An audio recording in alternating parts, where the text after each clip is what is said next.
Hello sports fans, welcome to Super Sports Central. Today, we're going to be going over my final UFL power rankings. So, the UFL season is now officially over, but before we get into my final rankings, let's briefly recap the playoffs. So, starting in the USFL conference, in the conference championship game, the Stallions beat the Panthers by a score of 31-18.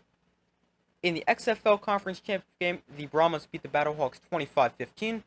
And finally, in the UFL Championship, the Stallions shut out the Brahmas, winning 25-0. So getting into my final rankings for the UFL in 2024, we have, at number 8, we have the Roughnecks. So the Roughnecks were the worst team in the regular season. They have the worst record, finished at 1-9. They were held back by their offense all season long. They had the worst scoring offense in the league. Their defense was solid, but it was the offense that held this team back. And that's disappointing because even if they played some decent offensive games, they could have ended with a few more wins.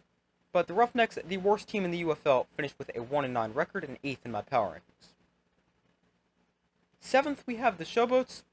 So they're the second worst team record-wise, and 7th or second worst in my power rankings.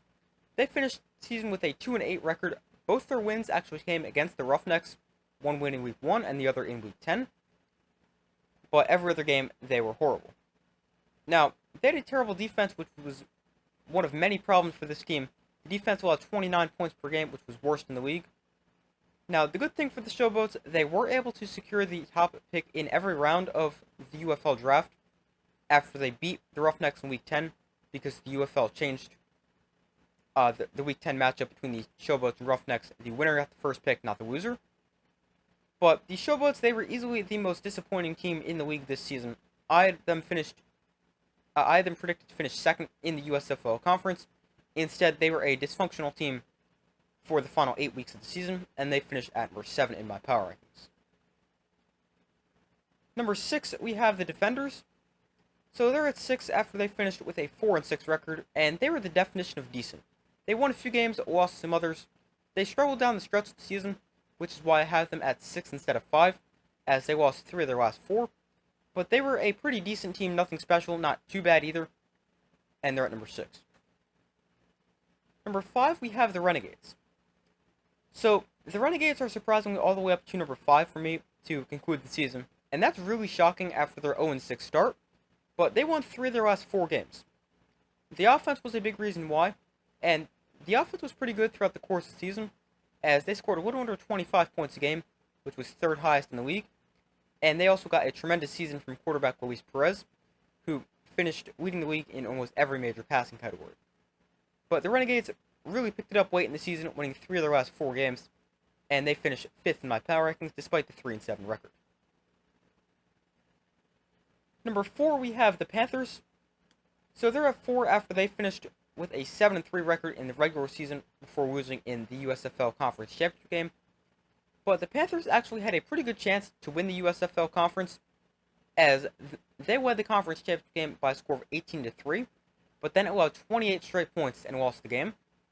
But the Panthers, they made the playoffs for the second straight season, but to make this season even more impressive, they had 4 different quarterbacks play at some point in this season, so to have to deal with constant changes at the most important position on the team just goes to show how good this coaching staff was. They deserve a ton of credit, and Mike Nolan won Coach of the Year for a reason. Panthers finish at number 4. Number 3, I've got the Battlehawks. So, I have them at 3, but I could also understand the argument to have them 4 or even 5, as crazy as it sounds. But I have the Battlehawks at 3. They made the playoffs with a 7-3 record. They had one of the league's top offenses, putting up a little over 25 points per game, and wide receiver Hakeem Butler won the Offensive Player of the Year award. Now, the Battlehawks did fall short in the playoffs, losing 25-15 to the Brahmas in the XFL Conference Championship game, mainly because they couldn't protect the quarterback or stop the run. But it's still a good season for the Battlehawks, although it definitely seems as if they fell short of their preseason goal. But the Battlehawks finished at number 3. Second, in my power rankings, we've got the Brahmas. So I feel number 2 is the only understandable place to have them. They made the championship game. Although they lost, they still had a great season, finishing 7-3 in the regular season, or 8-4 if you include their 2 playoff games. But the Brahmas did disappoint in the championship game, being the first team to get shut out this season. but I think their offensive approach was way too conservative in this game, especially from quarterback Chase Garbers.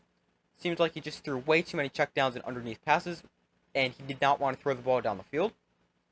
But the Brahmas still finished after a great season, a huge improvement from 2023, where they went 3-7 in the XFL. Now, to make the championship game going 7-3 against significantly harder competition in the merged league is a great accomplishment, and the Brahmas are at number 2. And at number 1, no surprise, it is the back-to-back-to-back spring football champions, the Birmingham Stallions. So they shut out the Brahmas to win the first ever UFL championship 25-0. Their defense was great, pitching a shutout, and the Stallions were dominant to close out the season, as in their final 6 quarters of play, they outscored opponents 44-0. But the Stallions have now three-peated, and to put that into perspective, no NFL team has ever won 3 Super Bowls in a row, and the last major sports team to win 3 consecutive championships was the Los Angeles Lakers when they won the NBA Finals in 2000, 2001, and 2002.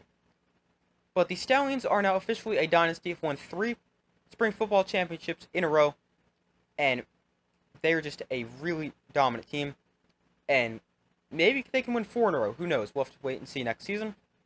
But those are my final UFL power rankings. Let me know in the comments if you agree, disagree, and why. I'd love to hear your thoughts. But thank you for watching. Be sure to like this video, subscribe, turn notifications. I do my best as often as possible.